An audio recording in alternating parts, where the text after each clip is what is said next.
हाँ जी, बच्चे लोग कैसे हो भाई? आप सभी लोग को बहुत-बहुत गुड इवनिंग। और आज मैं इलेक्ट्रिसिटी का वन शॉट वीडियो आप लोगों के लिए लेकर आया हूँ। बहुत दिन से बच्चे लोग सॉरी फॉर दिस कि मैं लाइव क्लास लेकर नहीं आ पा रहा हूँ किसी कारण से। पर ये किसी न किसी तरीके से मैं आप लोगों के साथ हमेशा जुड़ा रहूँगा और जुड़ता ही रहता हूँ। और इसीलिए आज वन शॉट वीडियो इलेक्ट्रिसिटी के लिए लेकर आया हूँ, ठीक है ना? एग्ज़ाम पर्पस ऑफ व्यू से बहुत ज़्यादा इंपॉर्टेंट वीडियो और बहुत जल्दी, बहुत कम समय में ये पूरा का पूरा चैप्टर आप लोगों के लिए खत्म कर दूँगा। तो चलो शुरुआत करते हैं। हम लोग इलेक्ट्रिसिटी की बात कर रहे हैं हम लोग। भाई इलेक्ट्रिसिटी में देखो, जब आप पढ़ रहे हो तो मुझे पता है कि आप एग्जाम पर्पज से पढ़ रहे हो, और मुझे ये भी पता है कि आपके पास समय बहुत ज़्यादा कम है और कम समय में ही सारा का सारा वीडियो ठीक करना है और नंबर भी अच्छे लाने हैं। तो इसके लिए देखो, सबसे ज़रूरी चीज़ है बच्चा, दिस इज़ वेरी इंपॉर्टेंट। आपको ये ध्यान रखना है कि ये जो फॉर्मूला है, ये आपको फॉर्मूला याद रखना है। सिंबल किसको कैसे रिप्रेजेंट करते हैं, सिंबल क्या है और यूनिट क्या है, ये ध्यान रखिएगा। आपको ये चीज पता होना चाहिए। जैसे यहाँ पर मैंने बहुत कुछ अलग अलग दे रखा है। अगर आपके पास ये लिखा हुआ है तो बहुत अच्छी बात है, नहीं भी लिखा है तो आपको पता होना चाहिए कि सिंबल क्या है और उसका यूनिट क्या है, क्योंकि ये चीज आपके वन वर्ड आंसर में आपके काम के हो सकते हैं, है ना? इसके बाद कुछ फार्मूला भी मैंने अलग से कर रखे हैं। जैसे इंपॉर्टेंट फार्मूला जो कुछ भी यहाँ पर मिले हैं, 12 फार्मूला आता है जो कि आपके पूरे चैप्टर का फार्मूला है। कहीं भी आपको दिक्कत नहीं होने वाली है। फार्मूला अगर आप रट लेते हो तो न्यूमेरिकल में तो 100% कहीं भी प्रॉब्लम नहीं होगी। इसके साथ साथ ही आपके कॉन्सेप्ट को भी क्लियर करता है। एग्जाम्पल के तौर पे V, what is V? That is potential difference. And W by Q, it means कि that is work done by total charge. तो यहां से आप समझ सकते हो कि कॉन्सेप्ट क्या है, इसलिए इस फॉर्मूला को भी आप रट जाओगे। फॉर्मूला में भी किसी तरह का कोई कोताही नहीं करना। मैंने पहला आपको बताया था कि ये आपको ध्यान रखना है, रट जाना है। इसके बाद इस वाले को आपको रट जाना है। चलिए अब शुरुआत करते हैं यहां से। What is electricity? भाई आप पढ़ चुके हैं इलेक्ट्रिसिटी कहते किसको है। और ये एग्जाम में नहीं आना कि इलेक्ट्रिसिटी कहते किसको है, कम से कम बोर्ड एग्जाम में तो नहीं आने हैं। और कुछ नहीं, इलेक्ट्रिसिटी क्या है? एक that is the type of energy. Simple सी बात अगर देखें तो इलेक्ट्रिसिटी क्या है? दैट इज एनर्जी, और कुछ नहीं है। इसके अलावा अब आता है यहां पर बात कि व्हाट इज इलेक्ट्रिकल चार्ज। तो जहां तक आप एटम देखे होंगे, एटम कहते किसको है? तो आपको पता होगा कि जो एटम होता है, एटम के अंदर न्यूक्लियस होता है। न्यूक्लियस में प्रोटॉन होता है, उसके चारों तरफ इलेक्ट्रॉन रिवॉल्व करता है। और ये जो इलेक्ट्रॉन होता है इसके ऊपर नेगेटिव चार्ज होता है और बीच में जो प्रोटॉन होता है उसके ऊपर पॉजिटिव चार्ज होता है। इसी इलेक्ट्रॉन के मूवमेंट के कारण इलेक्ट्रिसिटी जनरेट होता है, और इसी को कहता है व्हाट इज इलेक्ट्रिकल चार्ज। तो यहां देखो, प्रोटॉन, न्यूट्रॉन और इलेक्ट्रॉन। प्रोटॉन, न्यूट्रॉन और इलेक्ट्रॉन की बात करें तो यहाँ मास दिया हुआ है, यहाँ पर चार्ज दिया हुआ है। दोनों आपको पता होना चाहिए। न्यूट्रॉन में आपका मास तो होता है पर चार्ज इज न्यूट्रल कह सकते हैं हम लोग। और इलेक्ट्रॉन और प्रोटॉन दोनों का चार्ज ऑलमोस्ट दोनों का सेम होता है। मास में बहुत ज्यादा फर्क होता है, ये आप याद रखना। जहां तक प्रोटॉन की बात करें तो इसका मास है 1.67 into 10 to the power -27 kg में है, ध्यान रखिएगा।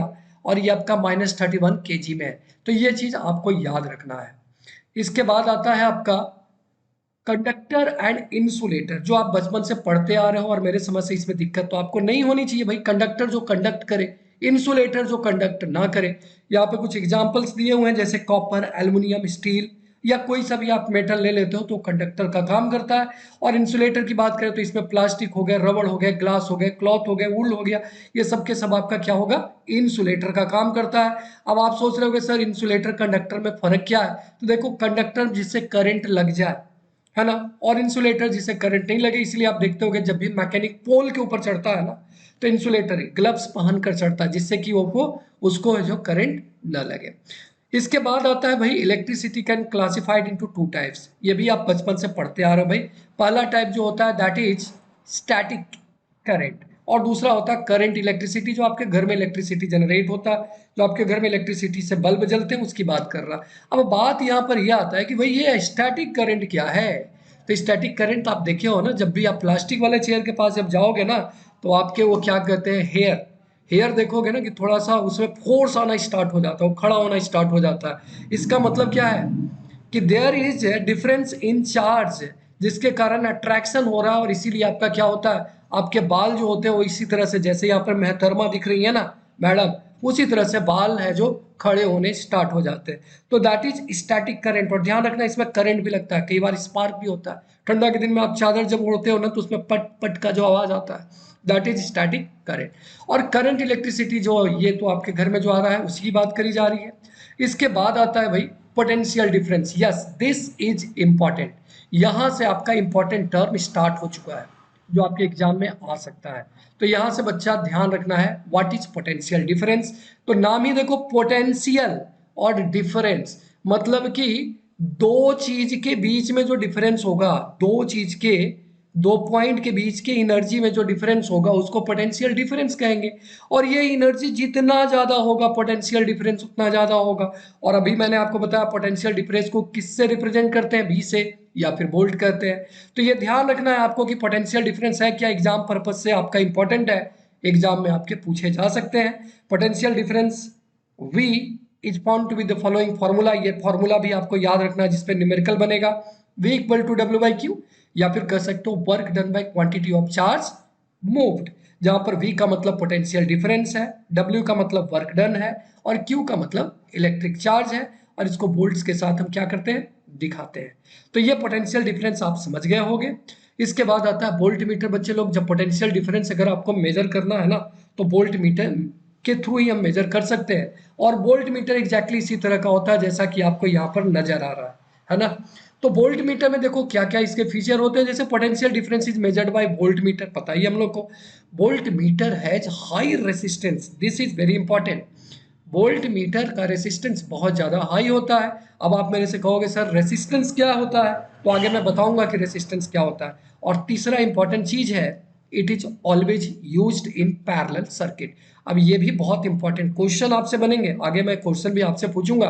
देखो वोल्ट मीटर जब भी कनेक्ट किया जाता है तो हमेशा पैरेलल किया जाता है। देखो ये मेन सर्किट है, ये वाला जो यहाँ पर दिया है दैट इज मेन सर्किट, और इसके ऊपर में ये देखो पैरेलल बनाया गया है ना। ये जो पैरेलल बनाया गया है यहाँ पर आपका वोल्ट मीटर यूज किया गया है। अब क्वेश्चन ये आता है कि सर ये पैरेलल क्यों किया जाता है, तो उसके पहले हम लोग करंट की बात कर लेते हैं। Electric current is the rate of flow of electrons in a conductor. ध्यान रखिएगा, इलेक्ट्रिक करंट, बहुत बच्चे कंफ्यूज होते हैं कि करंट और वोल्ट दोनों को एक जैसा मानते हैं, पर दोनों सेम नहीं है।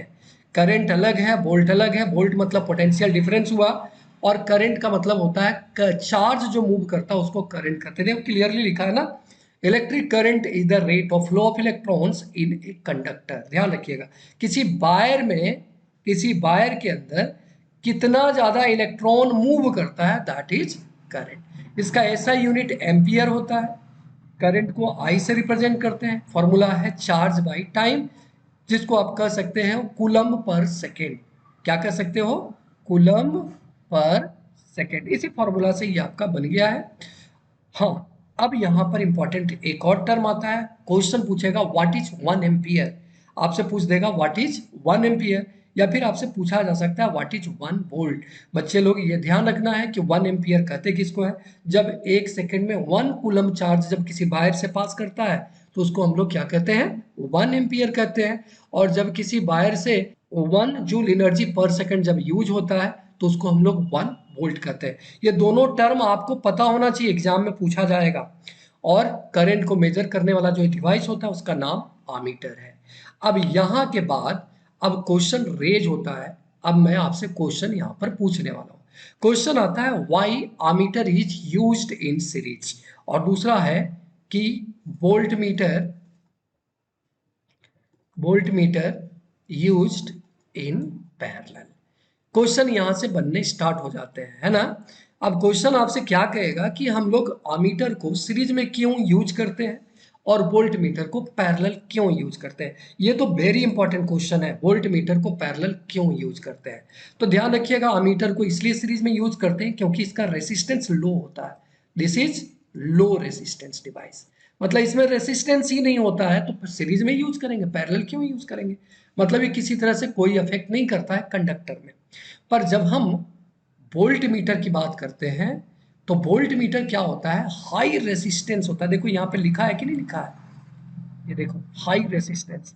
अब ध्यान रखो कि वायर के बीच में अगर आप वोल्ट मीटर यूज कर लेते हो, वायर के बीच में अगर आप वोल्ट मीटर यूज कर लेते हो तो यहां से वोल्ट कुछ और होगा, सपोज मान लो 220 वोल्ट है, लेकिन इस रेसिस्टेंस के कारण हो सकता है यहां पर वोल्ट 150 वोल्ट बन जाए, ये भी तो हो सकता है। और नतीजा क्या होगा, एग्जैक्ट कैलकुलेशन आपको वोल्ट मीटर के थ्रू नहीं मिलने वाला है।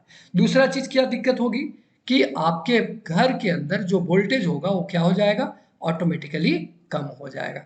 तो समझ में आ गया होगा कि वोल्ट मीटर को हम लोग पैरेलल क्यों यूज करते हैं।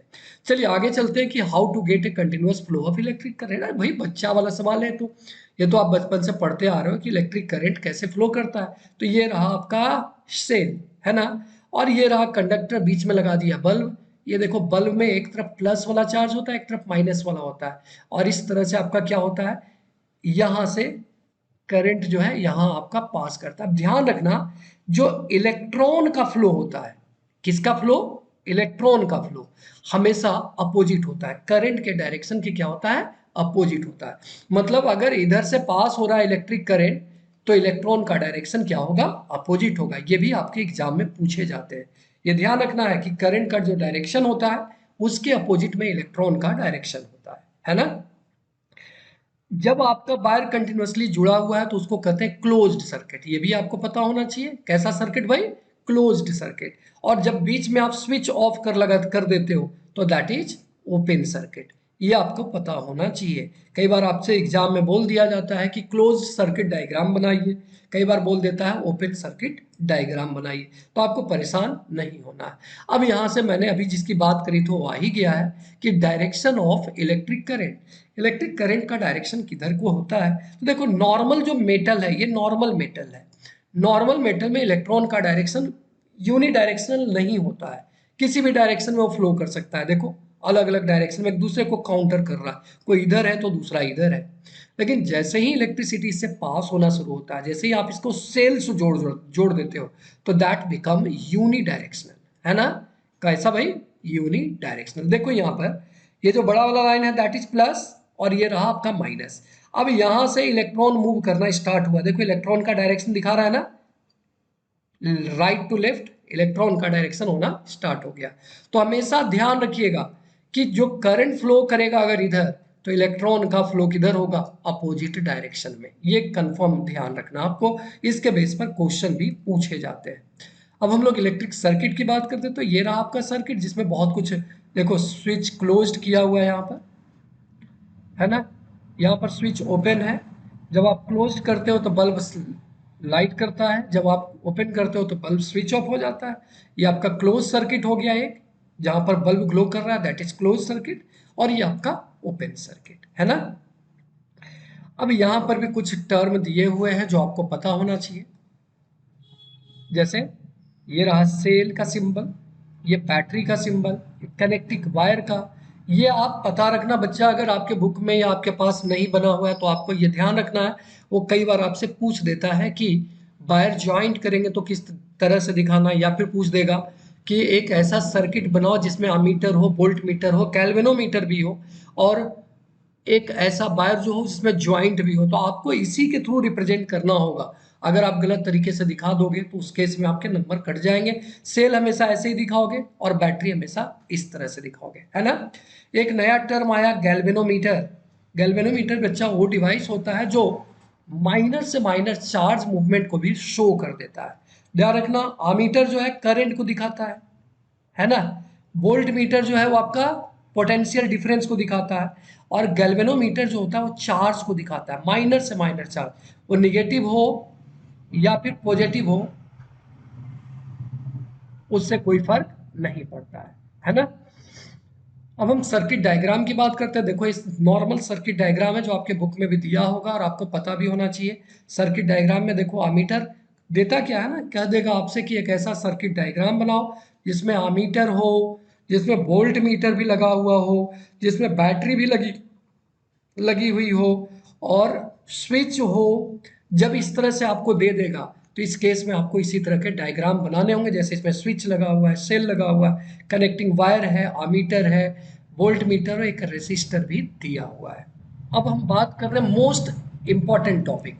One is the most important topic जो हर बार एग्जाम में आता है और आता रहा है, और इस बार भी आएगा, ओम्स लॉ। ओम्स नाम के एक साइंटिस्ट थे जिन्होंने एक लॉ दिया था, बहुत बड़ा लॉ तो नहीं था पर फिर भी आज भी इस लॉ को फॉलो किया जाता है। इन्होंने कहा क्या था कि आई प्रोपोर्शनल टू वी होता है। I means current proportional to potential difference. और इसी से उन्होंने एक रेसिस्टेंस का खोज किया। किस चीज का? रेसिस्टेंस का, जिसको हम लोग कांस्टेंट मानते हैं। तो इस हिसाब से आप देखोगे तो I equal to V by R, और आपके कई बार दिखेगा V equal to I R, जैसे यहाँ पर दिया हुआ है, जिसमें V प्रोपोर्शनल टू I है और R इज कांस्टेंट। R का मतलब रेसिस्टेंस की बात करी जा रही है, मतलब आप I बढ़ाओगे तो V भी आपका बढ़ जाएगा, है ना। कहता है it is obvious from this relation, हम लोग इससे पता कर लिए हैं कि the current is directly proportional to the potential difference, और current is inversely proportional to resistance. Resistance जितना कम होगा करंट उतना ज्यादा होगा, रेसिस्टेंस जितना ज्यादा होगा करंट उतना कम होगा। अब रेसिस्टेंस ऑफ कंडक्टर देख लीजिए आप। पहले तो प्रॉपर्टी आपको पता होना चाहिए जो यहाँ पर मैंने लिख रखी है, आप पढ़ भी लेना अपनी तरफ से एक बार, है ना। The property of conductor due to which opposes the flow of current through it is called resistance, और the resistance of conductor depends upon length, very important term, length, thickness and nature. कई बार आपसे पूछा जाता है कि resistance कौन कौन से चीज के ऊपर डिपेंड करता है, तो आपको पता होना चाहिए कि लेंथ के ऊपर डिपेंड करता है, थिकनेस के ऊपर डिपेंड करता है, और नेचर ऑफ मटेरियल के ऊपर डिपेंड करता है, और इसके साथ साथ टेम्परेचर के ऊपर भी डिपेंड करता है। आगे हम लोग डिस्कस करेंगे। इसका ऐसा यूनिट है बच्चा ओम, और आपसे एग्जाम में पूछा जाएगा व्हाट इज 1 ओम, तो आपको वही बताना है 1 ओम इक्वल टू 1 वोल्ट पर एम्पियर, है ना, 1 वोल्ट पर एम्पियर। क्लियर ना। हाँ, बेशक इस बार ना पूछा जाए अलग बात है, पर ये अब तक का मोस्ट इंपॉर्टेंट रहा है। Relation between V and I हमेशा पूछा जाता रहा है कि ग्राफ के थ्रू वी और आई को रिप्रेजेंट करो। तो ये देखो सिंपल सा आपके बुक में भी ग्राफ बना हुआ होगा, वी और आई प्रोपोर्शनल है, तो आपको प्रोपोर्शनल ही करने हैं। अब ये प्रोपोर्शनल होंगे कैसे, इस टेबल के थ्रू आप समझ सकते हो। देखो यहाँ पर वी और आई मैंने प्रोपोर्शनल किया ना, इस टेबल से समझ जाना आप। देखो अभी फॉर्मूला हमने क्या लिखा भाई, फॉर्मूला हमने लिखा V by I equal to R, जहां पर R क्या है, R इज कांस्टेंट। इसका मतलब कि V कुछ भी हो, I कुछ भी हो, R का वैल्यू सेम होना चाहिए। जहां देख लो यहाँ पर V मैंने 2.5 लिखा, I मैंने 0.1 लिखा, और R का वैल्यू कितना आया, 25 ओम आया, है ना। जब मैंने क्या किया, वोल्ट को बढ़ा दिया, डबल कर दिया, एम्पियर को भी क्या कर दिया, डबल कर दिया, तो भी 25 ही आया। तो भी देखो नेक्स्ट टाइम भी 25, जब 15 कर दिया तो भी 25, और जब 25 कर दिया तो भी 25। इसका मतलब कि एक्सपेरिमेंट के थ्रू हम वेरीफाई कर रहे हैं ना ओम्स लॉ को, कि चाहे कुछ भी हो जाए, वोल्ट बढ़ा दो, आई बढ़ा दो, लेकिन आर इज ऑलवेज कांस्टेंट। ये इससे यही पता चलता है कि आर हमेशा क्या होता है, कांस्टेंट होता है। अब बात आती है गुड कंडक्टर और इंसुलेटर की। तो देखो गुड कंडक्टर उसको कहेंगे जिसमें इलेक्ट्रॉन का फ्लो इजीली हो। देखो कई बच्चे लोग कंफ्यूज हो जाते हैं कि गुड कंडक्टर कहते किसको है। तो गुड कंडक्टर कहने के पीछे का फ्लो ऑफ इलेक्ट्रॉन होता है, फ्लो ऑफ इलेक्ट्रॉन, जिसमें फ्लो ऑफ इलेक्ट्रॉन जितना इजी होगा वो कंडक्टर उतना ही बढ़िया कहलाएगा। तो यहाँ पर देखो कंडक्टर में ये जो इलेक्ट्रॉन आपको दिख रहा है ये इजीली फ्लो करता है, और जितना अच्छे से फ्लो करेगा उतना अच्छा वो कंडक्टर कहेगा। और सबसे अच्छा किसमें फ्लो करता है भाई, एजी, दैट इज सिल्वर। इसके अलावा कॉपर में भी करता है, एल्युमिनियम भी हम लोग यूज करते हैं। फिर आता है बच्चा इंसुलेटर। इंसुलेटर वो होता है जिसमें फ्लो ऑफ इलेक्ट्रॉन नहीं होता है। ऑलरेडी आपको मैंने बता दिया इंसुलेटर मतलब रबड़ हो गया, रबड़ में आपका फ्लो ऑफ इलेक्ट्रॉन नहीं होता है। डायमंड हो गया, डायमंड में भी अब कई बार आपसे पूछा जा सकता है कि डायमंड में फ्लो ऑफ इलेक्ट्रॉन क्यों नहीं होता, या डायमंड कंडक्टर क्यों नहीं है। तो डायमंड कंडक्टर इसलिए नहीं है क्योंकि डायमंड जैसे देखो ये है ना, डायमंड का स्ट्रक्चर इस तरह से होता है। अब देखो कार्बन ये 8 इलेक्ट्रॉन को शेयर किया हुआ है। जब 8 इलेक्ट्रॉन शेयर्ड है तो यहाँ फ्लो ऑफ इलेक्ट्रॉन होगा ही नहीं, कोई फ्री इलेक्ट्रॉन ही नहीं है, तो इलेक्ट्रिसिटी पास कैसे कर सकता है। देखो 8 इलेक्ट्रॉन हो गया ना। पर जहां आप ग्रेफाइट की बात करते हो तो ग्रेफाइट 3 के साथ ही जुड़ा हुआ होता है, 1 2 3। बाकी के 2 इलेक्ट्रॉन इसके क्या रहते हैं, फ्री रहते हैं ग्रेफाइट में। इसलिए ग्रेफाइट जो है इलेक्ट्रिसिटी को क्या करता है, कंडक्ट करता है। और ये रहा बच्चा रेसिस्टर, है ना। ये क्या है, रेसिस्टर है, जिसको इलेक्ट्रॉनिक अप्लायंसेस में यूज किया जाता है। अब फैक्टर अफेक्टिंग मैंने इससे पहले बताया था आपको, कौन कौन से चीज के ऊपर डिपेंड किया भाई, length of conductor, area of cross section of conductor, और नेचर ऑफ मटेरियल, इसके साथ साथ टेम्परेचर। तो लेंथ ऑफ कंडक्टर का मतलब होता है कि वायर जितना लंबा होगा, देखो यहाँ पर दो तरह के वायर मैंने आपको दिखाया है, एक वायर छोटा है और दूसरा क्या है, लंबा। तो लेंथ ऑफ कंडक्टर यहाँ पर देखो, ये अगर हम येलो वाले को बैरियर मान लें, ये आपका क्या है, बैरियर है, तो इसमें टोटल नंबर ऑफ बैरियर कितने मिल रहे हैं, 3 मिल रहे हैं, पर इसमें कितने मिल रहे हैं, 6 मिल रहे हैं। इसका मतलब है कि इसमें flow of electron 3 he barrier को पास करके आगे हो जाएगा, पर इसमें उसको कितने बैरियर को क्रॉस करने पड़ेंगे, इसमें 6 बैरियर को क्रॉस करने पड़ेंगे। इसका मतलब जब लेंथ बढ़ेगा तो आपका क्या होगा, रेसिस्टेंस भी ऑटोमेटिकली बढ़ जाएगा। समझ में आ गया होगा। फिर आता है आपका cross sectional area. Cross sectional area का मतलब बच्चा होता है थिकनेस। अगर ये वायर है, इसी को हम लोग कहेंगे क्रॉस सेक्शनल एरिया। एक पतला वायर और एक मोटा वायर। जो पतला वायर होगा उसका रेसिस्टेंस ज्यादा होगा, जो मोटा वायर होगा उसका रेसिस्टेंस कम होगा।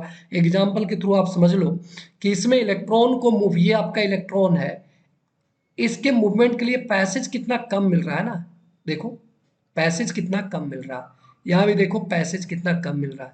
पर इस वाले इलेक्ट्रॉन को मूव करने के लिए यहाँ से भी पैसेज है, यहाँ से भी पैसेज है और यहाँ से भी पैसेज है, मतलब इजिली ये मूव कर सकता है compare to first one figure, है ना। इसीलिए थिकनेस बढ़ने के साथ रेसिस्टेंस ऑटोमेटिकली क्या हो जाता है, ठीक है, एरिया बढ़ेगा, क्रॉस सेक्शनल एरिया बढ़ेगा, तो ये आपका रेसिस्टेंस क्या होगा, ऑटोमेटिकली घट जाएगा। लेंथ अगर बढ़ेगा तो रेसिस्टेंस ऑटोमेटिकली बढ़ जाएगा। इससे क्या पता चला हम लोग को, रेसिस्टेंस जो है एरिया के इनवर्सली प्रोपोर्शनल है और लेंथ के प्रोपोर्शनल है। फिर आता है नेचर ऑफ कंडक्टर। नेचर का मतलब क्वालिटी की बात हो गई ना। नेचर ऑफ कंडक्टर का मतलब एल्युमिनियम है या कॉपर है या सिल्वर है, जैसा होगा वैसा वो कंडक्ट करेगा इलेक्ट्रिसिटी को। और जहां तक हम लोग को पता है silver is a very good conductor. चलिए अगले बात करते हैं इफेक्ट ऑफ टेम्परेचर। देखो टेम्परेचर जब बढ़ेगा, जैसे यहाँ पर देखो, यहाँ पर ये आपका क्या है, टेम्परेचर लो है इस वाले में। इस वाले में जब टेम्परेचर लो है तो देखो ये जो इलेक्ट्रॉन है, ये जो एटम है वो वाइब्रेट नहीं कर रहा है, ये वाइब्रेट नहीं कर रहा है। वाइब्रेट नहीं कर रहा है तो इसका पैसेज बिल्कुल सिंपल सीधा जा रहा है ना। लेकिन जैसे ही हम टेम्परेचर को हाई कर दिए इस वाले कंडक्टर में, तो ये वाइब्रेट होना स्टार्ट हो जाता है। ये क्या होता है, ऐसे ऐसे वाइब्रेट होना स्टार्ट हो जाता है, और वाइब्रेशन के कारण क्या होता है, रेसिस्टेंस और ज़्यादा क्रिएट होना स्टार्ट हो जाता है।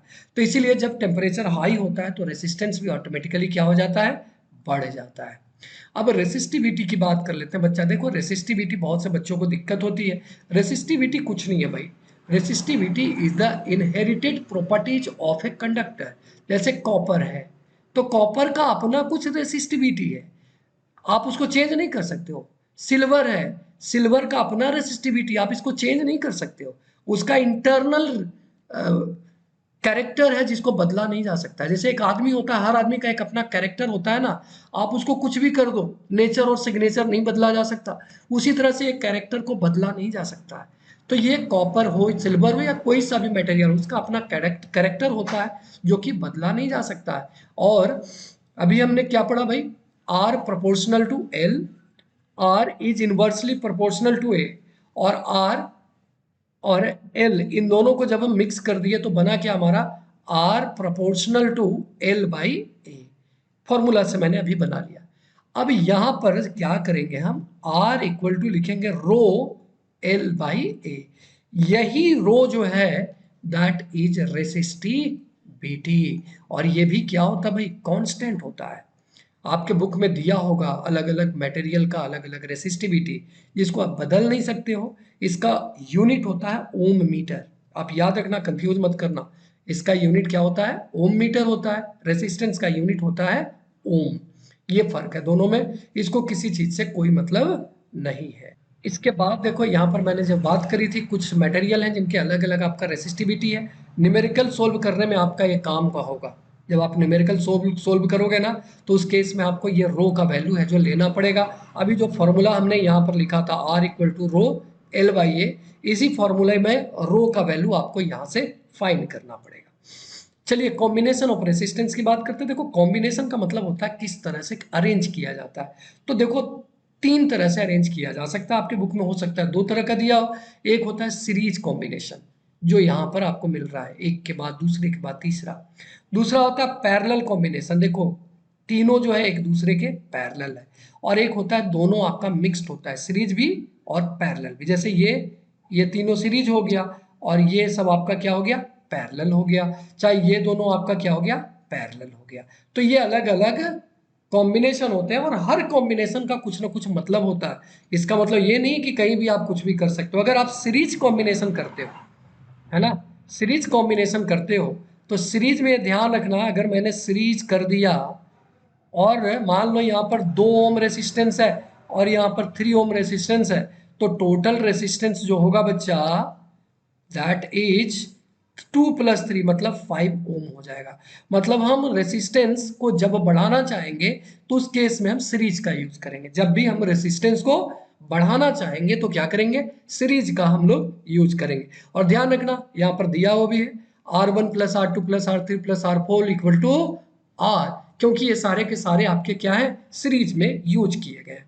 पर क्या होगा जब हम पैरेलल कॉम्बिनेशन अगर करेंगे, है ना। पैरेलल कॉम्बिनेशन में क्या होता है, पैरेलल कॉम्बिनेशन में आपका 1/R = 1/R1 + 1/R2 + 1/R3 होता है। और इससे फायदा क्या होता है, जैसे मान लो कि 2 ओम और 3 ओम, इन दोनों को मैंने पैरेलल यूज कर लिया, तो पैरेलल यूज करूंगा तो टोटल रेजिस्टेंस कितना बनेगा, तो 1/2 + 1/3, एलसीएम लोगे 6, 3 + 2 दैट इज 5/6 ओम। अब ये देखो 5/6 ओम जो है 2 ओम से भी कम है ना। तो जब रेसिस्टेंस को कम करना हो तो उस केस में हम लोग क्या करते हैं, पैरेलल का यूज करते हैं। और जब बढ़ाना हो तो उस केस में हम क्या करते हैं, सीरीज में यूज करते हैं। जब हमको एक पर्टिकुलर रेसिस्टेंस लाना होता है तो हम पैरेलल और सीरीज दोनों का कॉम्बिनेशन करते हैं, है ना। चलिए अगला टॉपिक की बात करें तो डोमेस्टिक इलेक्ट्रिक सर्किट की बात कर लेते हैं। हमारे घर के अंदर जो सर्किट होता है बच्चा, बेसिकली 2 तरह का होता है, एक सीरीज और दूसरा पैरेलल। सीरीज वाला का नॉर्मली हम यूज नहीं करते हैं, ज़्यादातर यूज हम लोग पैरेलल करते हैं, उसके पीछे का लॉजिक है, इसलिए हम लोग पैरेलल का यूज करते हैं। ये देखो यहाँ पर आपको फर्क दिख रहा होगा, ये सीरीज हो गया, सीरीज में कुछ फायदा है तो कुछ नुकसान भी है, पैरेलल में भी कुछ फायदे और कुछ नुकसान भी है। ये देखो सीरीज में आपका क्या हो गया, वायर का यूज बहुत कम हुआ है, एक ही वायर से आपका सारा काम हो गया। पर जब आप पैरेलल की बात करते हो तो पैरेलल में वायर का कंजम्पशन क्या हो जाता है, ज्यादा हो जाता है ना। पैरेलल का ये डिसएडवांटेज आपको नजर आता है। तो यहाँ पर दिया हुआ है, आप एक बार पढ़ भी लेना, डिसएडवांटेज ऑफ सीरीज सर्किट। यहाँ पर आप इसको पढ़ लेना, आप ऑलरेडी पहले से आप जान भी रहे होगे। और ये एग्जाम में ऐसा कुछ आना नहीं है, जो इंपॉर्टेंट टर्म है वो सारा कुछ मैं आपको बताते चल रहा हूँ, है ना। तो ये डिसएडवांटेज आप वीडियो को पॉज करके पढ़ लेना बच्चा, ठीक है ना। इसके अलावा यहाँ पर एडवांटेज ऑफ पैरेलल सर्किट, यहाँ भी आप वीडियो को पॉज करके पढ़ लेना अगर आपको नहीं आती होंगी तो, है ना। फिर आता है हम लोग का इलेक्ट्रिक पावर। देखो पावर की बात करी जा रही है, पावर मतलब भाई को बुलाता हूँ, कहते हैं ना भाई के पास पावर है, मसल पावर भाई, पावर। तो पावर का मतलब क्या हुआ भाई, तो that is work done time taken. मतलब आप 1 सेकेंड में कितना काम करते हो, that is your power. 1 second में कितना काम करते हो वो आपका पावर कहलाता है। और इसका यूनिट क्या है भाई, वाट है। इलेक्ट्रिसिटी के केस में इसका यूनिट आपको क्या मिलेगा, वाट मिलेगा। पावर का फॉर्मूला जो है that is electrical energy divide by time taken, मतलब टाइम के ऊपर डिपेंड करता है। टाइम जितना ज्यादा लेगा पावर उतना कम होगा, है ना। अब आते हैं पावर वोल्टेज रेटिंग। आपके घर में जितने भी होंगे, रेफ्रिजरेटर हो, एसी हो, कूलर हो, फैन हो, टीवी हो, कुछ भी हो, उन सब पे एक स्टार रेटिंग किया हुआ रहता है, हमेशा आप देखोगे।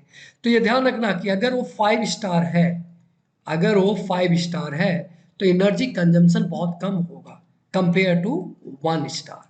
अगर आप 2 स्टार ले रहे हो तो 2 स्टार जो है 1 स्टार से कम एनर्जी खाएगा, है ना। अगर 3 स्टार है तो 3 स्टार जो है आपका 2 स्टार अप्लायंसेस से भी कम एनर्जी खाएगा।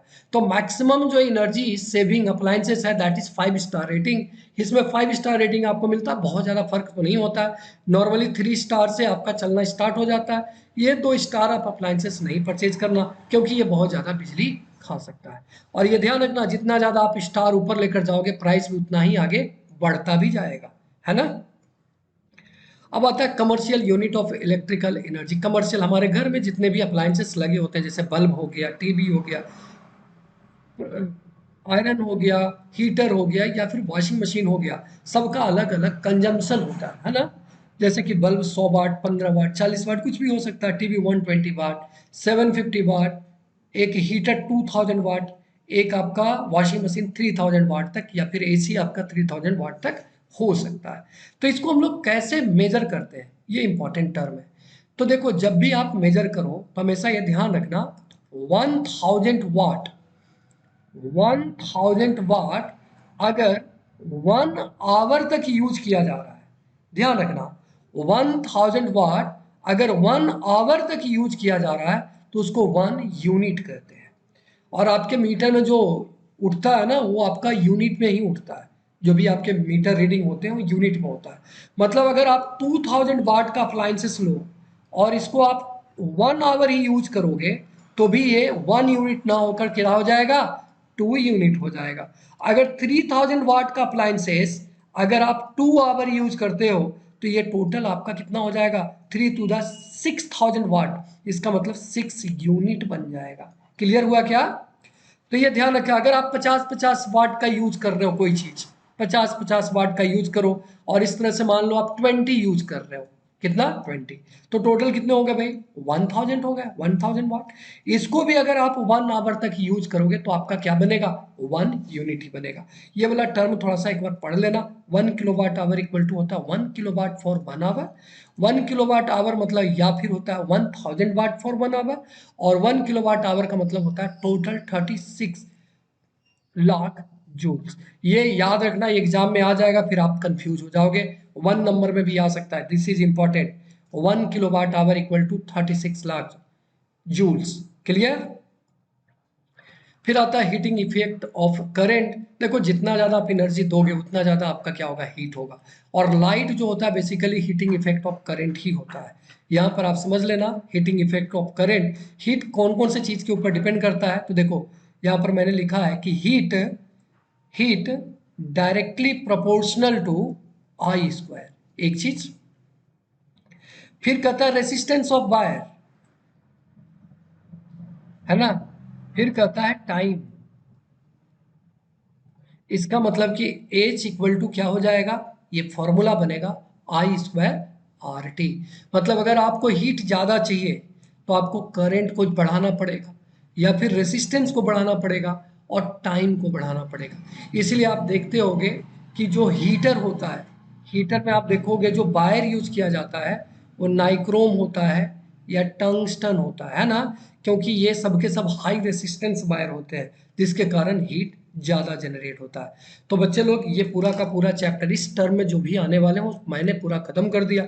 उम्मीद है कि आपको फ़ायदा जरूर पहुंचेगा, और पहुंचना भी चाहिए। 30 मिनट के करीब आपके वीडियो बने हैं और ये आपको फ़ायदा जरूर पहुंचाएगा। एग्जाम से पहले इसको जरूर देखा करो। अगर आप चैनल पर नए हो तो जरूर चैनल को सब्सक्राइब करो और वीडियो को लाइक शेयर जरूर किया करो, क्योंकि आधे घंटे में पूरा का पूरा चैप्टर मैंने कवर कर दिया। चलिए, थैंक यू। अगले भी वीडियो में मैं नेक्स्ट चैप्टर आप लोगों के लिए लेकर आऊंगा, जिससे कि आप लोग को ज़्यादा से ज़्यादा अच्छे तरीके से रिवीजन हो सके। चलिए, बाय बाय।